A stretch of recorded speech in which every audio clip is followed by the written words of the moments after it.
과거 뉴스 속 오늘은 어떤 일이 있었을까요? 영상으로 떠나는 라떼 뉴스 여행. 영상실록 오늘 엔. 안녕하세요. 아나운서 조진영. 아나운서 조혜진입니다. 예진 씨, 혹시 네. 우리 몸이 이 체인지 되면 어떨 것 같아요?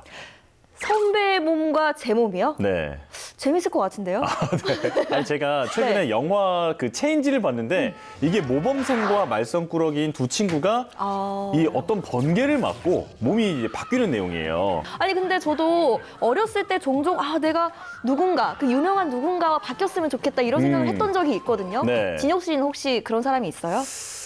내가 누군가 바뀌는 그런 상상 대신에 누군가 이제 나를 동경하는 그런 대상이 돼야겠다 이런 생각이 들더라고요. 그래서 그 방법으로 영상실록 오늘엔을 더 열심히 해서 많은 사람에게 저를 알려야겠다. 와. 다짐했습니다. 너무 좋습니다. 너무 좋습니다. 자, 그럼 과거 속 오늘에는 어떤 일들이 있었는지 함께 보시죠.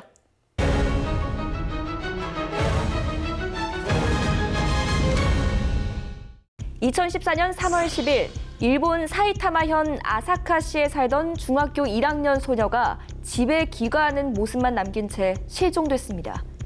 가족들은 매일같이 전단지를 뿌리며 소녀를 애타게 찾아다녔는데요. 하지만 아무런 단서도 찾지 못한 채 실종 사건은 미궁으로 빠집니다. 야, 어떻게 흔적도 하나 없이 사라질 수 있는지 정말 의문이네요. 그러니까요. 그런데 2년이 지나고 나서 이 사건이 다시 수면 위로 떠오르게 됩니다. 어떤 일이 있었던 거죠? 이 소녀가 실종된 지 2년째 되던 날 죽었을 거라고 생각을 하면서 슬픈 나날을 보내던 소녀의 집에 한 통의 전화가 걸려오는데요. 누구였을까요? 혹시 소녀 본인인가요? 맞아요. 오. 바로 죽은 줄만 알았던 그 소녀였습니다. 2016년 3월 28일 경찰은 일본 명문 국립대를 졸업한 23세 데라우치 가부를 긴급 체포했습니다. 그리고 완전 범죄로 묻힐 뻔한 사건은 데라우치가 외출한 틈을 타 소녀가 극적으로 탈출하면서 세상에 낱낱이 밝혀졌는데요. 上下ジャージ姿でクロックスを履いてここで電話してたので遠くから何かなと思って見てたんですけど 납치 당시 데라우치는 부모님의 이혼을 걱정하고 있던 소녀에게 부모의 이혼 소송을 위해 좋은 변호사를 소개해주겠다며 유인해서 자신의 집에 2년간 감금한 것으로 드러났습니다.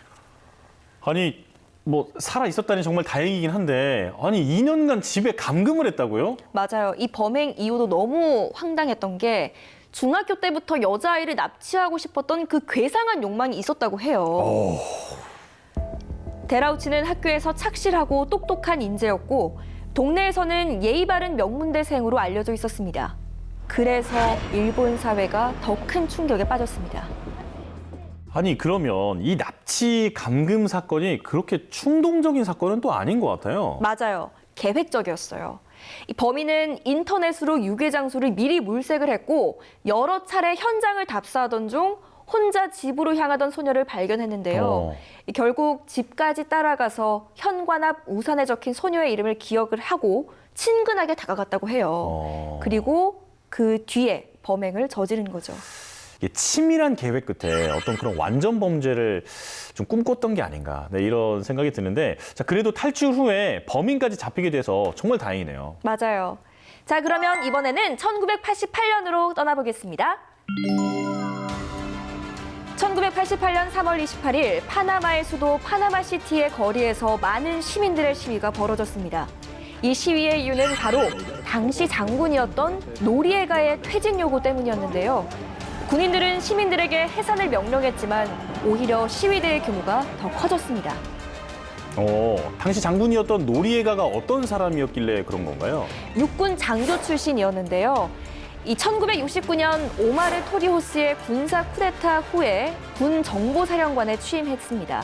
특히나 권력을 이용해서 마약 밀매 조직을 돕고 범죄를 저지르며 군부 독재 체제를 계속 추구해 왔습니다. 아니, 장군이 그 마약 밀매를 했다고요? 그러니까요. 아니, 그런 사람이 어떻게 정권을 잡아요? 그러면 안 되죠. 더 의아했던 건요.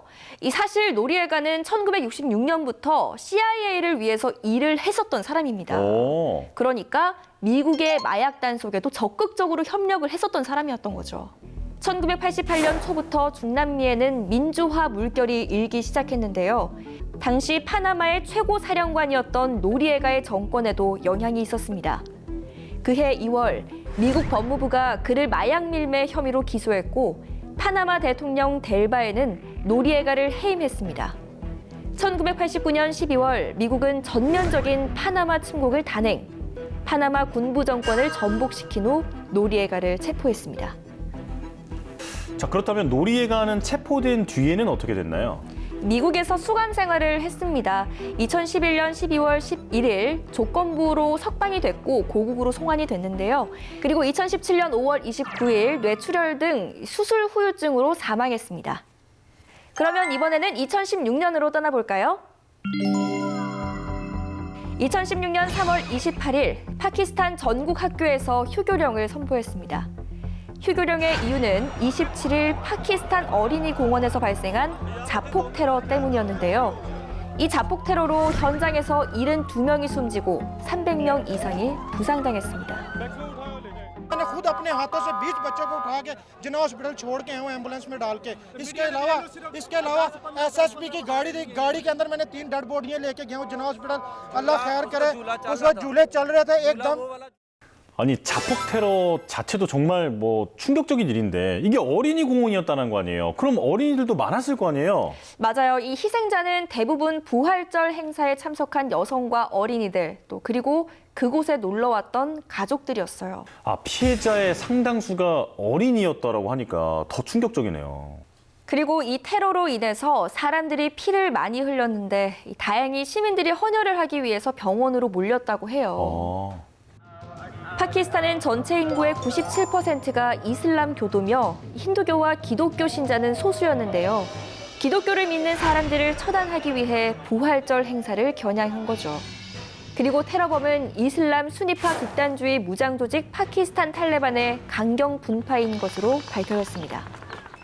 피해자가 상당했고 또 죽은 사람들을 위해서 나라에서는 비상사태 선언과 사흘간의 공식 애도 기간을 선포하기도 했었습니다. 그리고 이 밖에도 3월 28일에 있었던 다른 역사를 살펴보면요.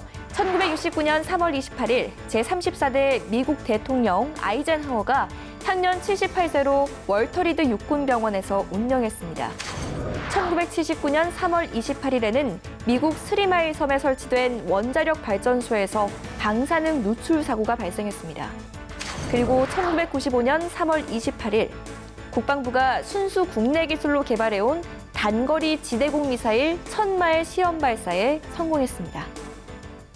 자, 저희가 오늘도 이렇게 역사를 하나씩 살펴봤는데요. 영상실록으로 만나본 오늘의 과거, 여러분은 어떠셨나요? 그럼 저희는 다음 시간 더 알찬 오늘의 역사로 만나요.